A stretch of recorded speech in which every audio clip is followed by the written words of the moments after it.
Hello, it's Tom from the London Contemporary School of Piano. Today I'm going to show you some easy chord progressions that sound good, to make you sound as pro as possible with some nice simple patterns that aren't going to, well, they're not going to bust your fingers at all. So it's great to have a little bit of instant gratification with piano because it's a hard instrument. There's a lot of things you have to spend a lot of time working on, and it's not always easy. Piano can be a very difficult instrument, so I always like to show people these progressions because it's good to have some quick wins as well. So if you are a fan of our work, you should head over to our website, contemporaryschoolofpiano.com, and get our easy chord progression pack that comes with this video, and it will have these chord progressions all laid out for you so you can practice them and you can have some fulfillment when you're practicing. It's really important you do get some fulfillment. You've got to have a positive experience with the piano. It can't just all be, climbing uphill. You've got to have some downhill moments as well, and that's exactly what we're going to do today. It's just a really nice thing to do. So we're going to start with the first pro trick, playing suspended second chords. They just have a warmth to them, and they're no harder to play than a simple triad. If I play a C major triad, I've got that. You all know that, but I can just do this. I can make it a suspended second instead, and I can do this on any chord I want. That's the shape. I'm playing the first, second, and fifth of the scale. I can do this in any scale I want to do, really. And I'm going to get a really cool sound, particularly if I do it like this. If I create a bass line and just keep the suspended second running in the right hand, I get some really nice effects in my playing. So, for instance, just in the easy key of C major, I could choose a bass line like C, A, F, G, C. That's like a 1, 6, 4, 5 progression. And in the right hand, I just keep the suspended second down the whole time, and this is the effect.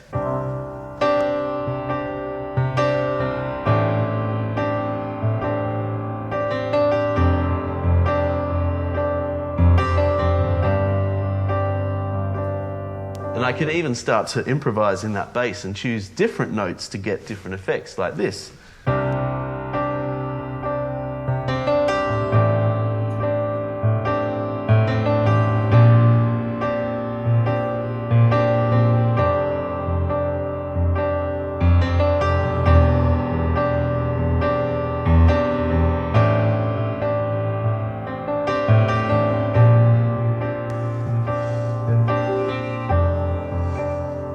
Great thing to do. It sort of sounds like you really know what you're doing, and the chords have that lovely warmth to them. You're actually creating inversions of suspended chords by doing that, but I'm not even going to get into the theory. You're just keeping the right hand down the whole time, and it sounds great. And you can do this in other keys. You can venture out into keys like E flat major.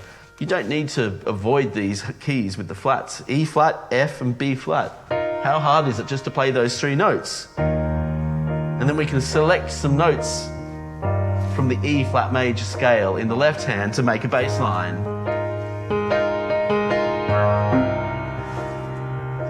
But you don't even have to use notes in the scale. You can be quite chromatic and venture away from the scale.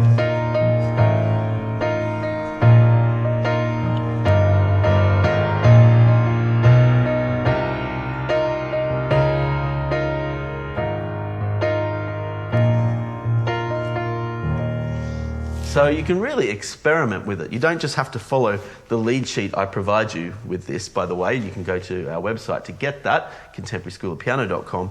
You can actually experiment yourself and make up your own suspended second exercises. So be creative with it. Okay, here's another really nice chord progression, which is quite underused by students, and it sounds great. And it's just a 1, 3, 4, 5 in the bass. And we can also use suspended chords in the right hand or triads. We can do both. Let's choose a key like F major. And again, it has that lovely power ballad quality to it. So I'm going to go F major in the right hand, and then in the left hand, I'm going to play an A in the bass and keep that F major in the right hand. And then that leads me to the B flat major, the chord 4. And then I stay on the chord 4 in the right hand, and I play the 5 in the left hand, and I get that beautiful crunchy sound. Now, a lot of people what they'll do, they'll see on their music something like a progression that looks like this: F major, to B flat major, and then to a C7. And then they'll do this. They'll strain themselves to find the C7. But a better substitution would have been to play the B flat major and then just to put the C in the bass. And you've still got the 7th of the chord there, but you've extended the C7 chord with this beautiful slash chord, and you didn't have to move the right hand and squeeze to find a 7th.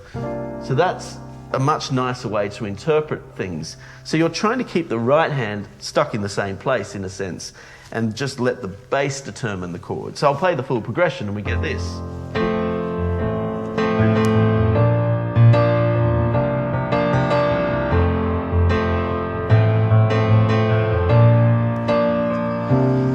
It certainly beats doing something like this, and this is a mistake I see a lot of people make. They'll try and do something like this instead.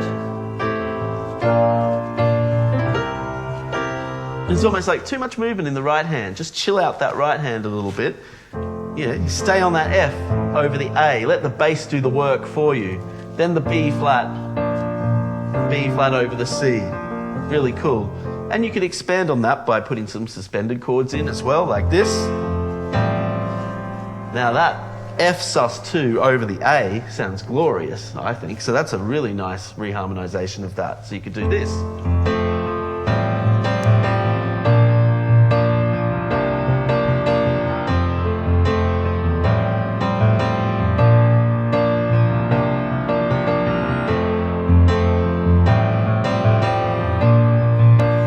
All right, let's do that in another key, G major.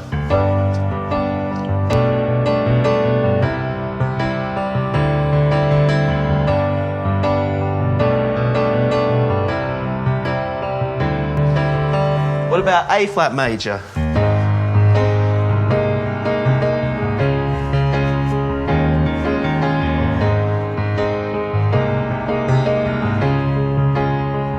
B flat major.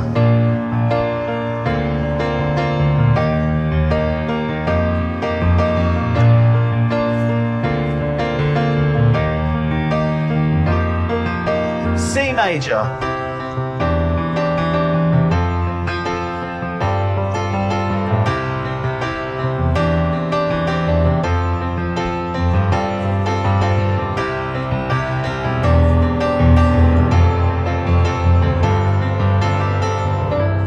They're real good, feel-good chords. They're just soul-warming. That's what I love about great chord progressions like that.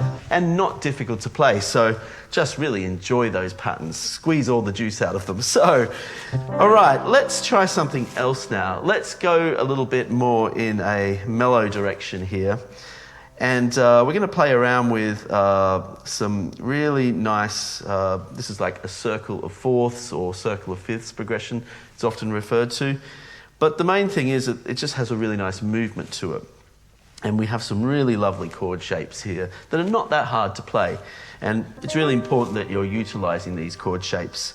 And again, head on over to our website, contemporaryschoolofpiano.com, to get the free resources kit that accompanies these videos. You'll just find it really helpful because you do need to spend time at the piano sitting down and working this out yourself. You don't just want to be watching videos, particularly if you're going down these rabbit holes where you're trying to slow down the YouTube videos and you're practicing with the YouTube videos. And I mean, I know that's good.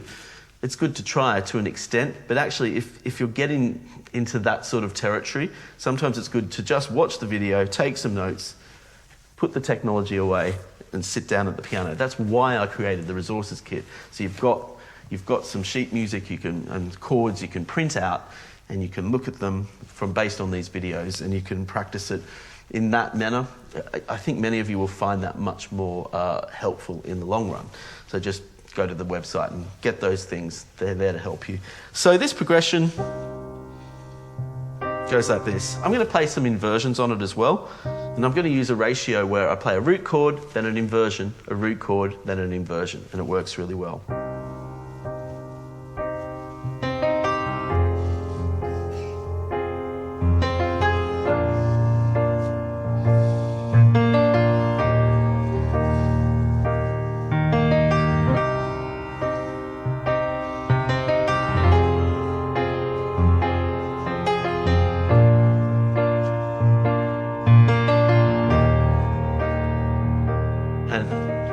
So many songs use this progression. It's a great pop music progression. One of my favorites.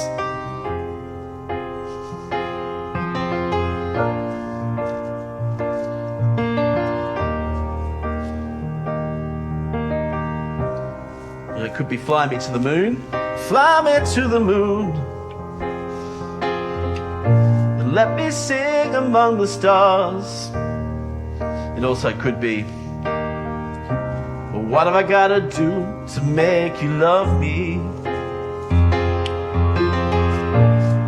Da da da da da da da.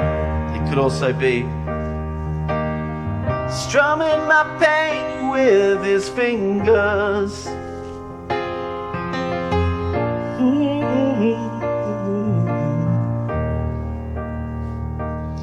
We can expand on this with a bit of improvisation as well. I'm going to blues it up a little bit. And the way I can blues it up is I might add some passing notes into the chord. So I'm going to add the fourth note as well. I could just sort of fiddle around with the notes a bit, hold the thumb down.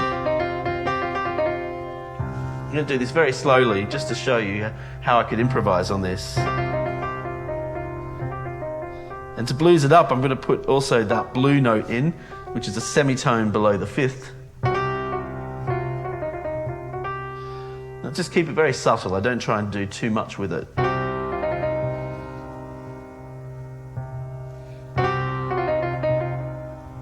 Going to do the same thing on the F.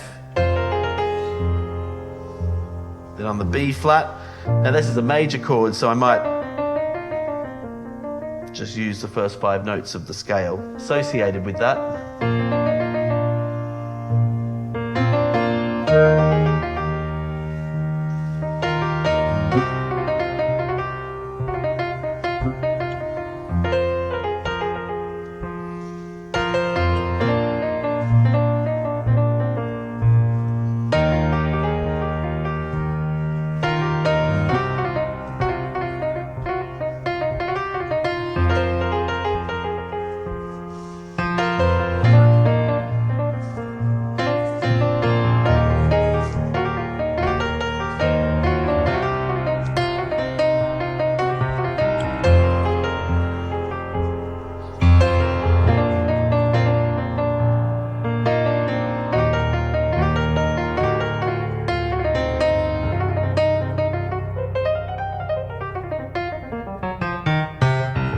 A bit bluesy with that one, but that's a lovely progression. Let's just do that in one more key. What about a key like D minor?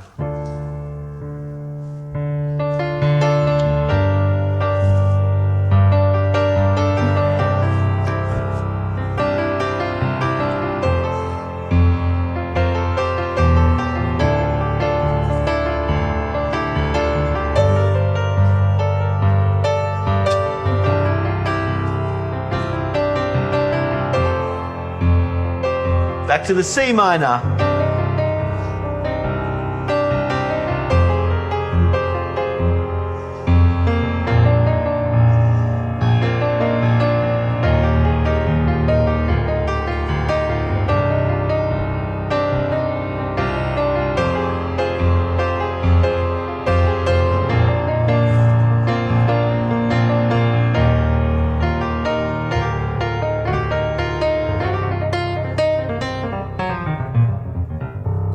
Okay, one more progression, and perhaps this is the hardest one out of today from a theoretical angle.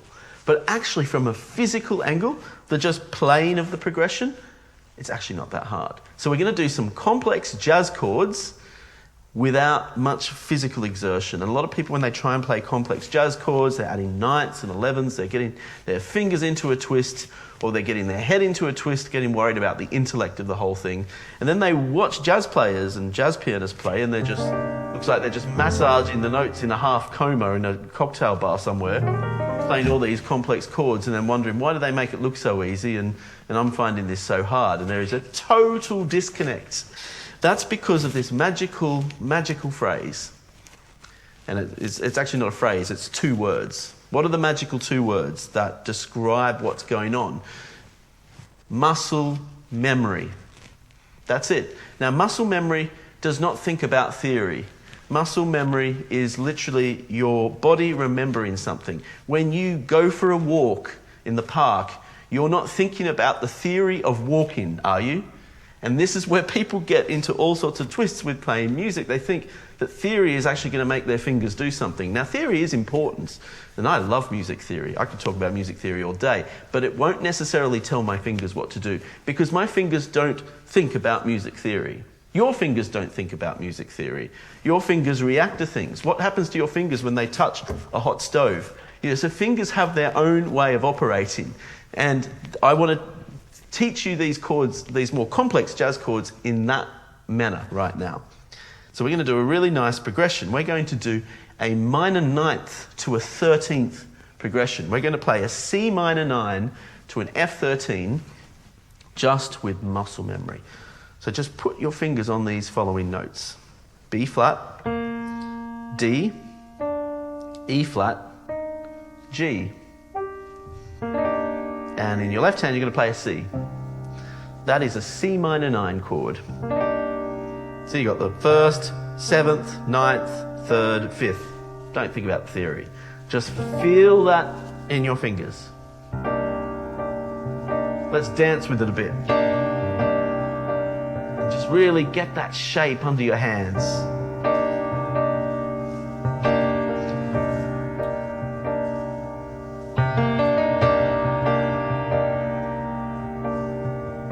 Feel that under your fingers. Learn that shape. Put that shape into your muscle memory. You might need to practice it a few times every day to get that into the muscle memory. It might take you a while to find it. But the notes are B flat, D, E flat, G in the right hand. Left hand is C octave. Now we're just going to do a really simple move to turn this next chord into an F13. I'm just going to do everything exactly the same in the right hand.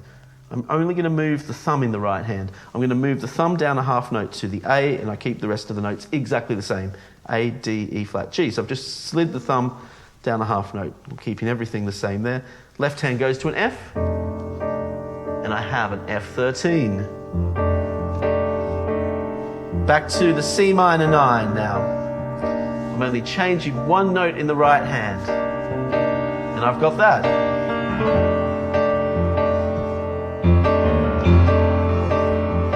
Doesn't that sound so good?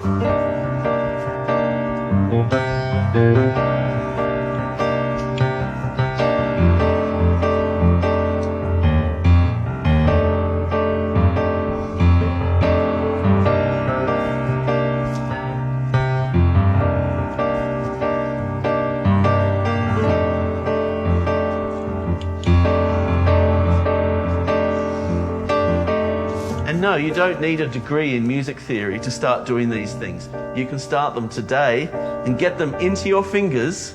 Get them into your fingers first. Learn the theory later. That's going to save you so much time. I have students I work with that approach has saved them years and years of time. And we want to save time, don't we? Okay, let's do this in another key. D minor 9. So the right hand, and you can't learn this in all 12 keys overnight. Just learn them in 2 or 3 keys. We're just going to do them in 2 keys today. For many of you, that's more than enough. So we've got a D minor 9. Right hand is on C, E, F, and A. Left hand's on D. Let's do it. 3, 4. So how do I get to the G13? I just drop my thumb. See, I don't really have to think about that second chord. I just drop the thumb.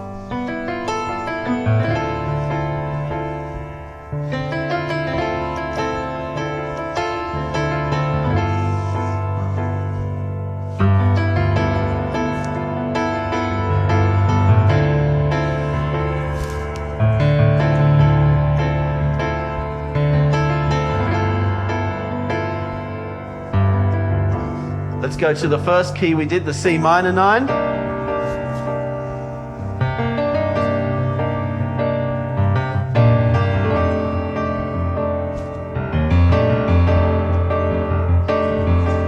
D minor 9.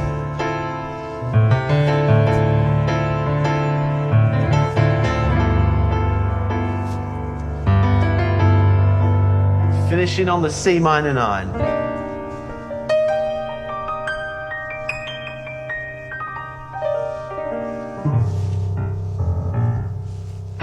So if you need help with your piano journey, you should visit our website, contemporaryschoolofpiano.com, find out how we can help you,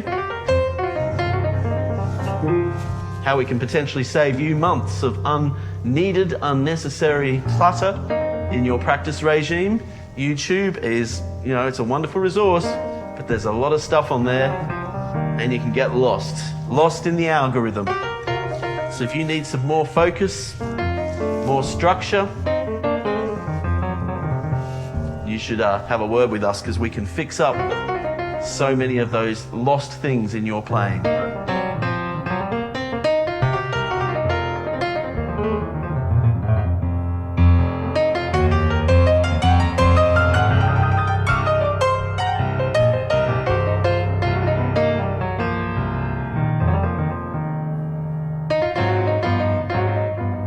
And I'll see you soon.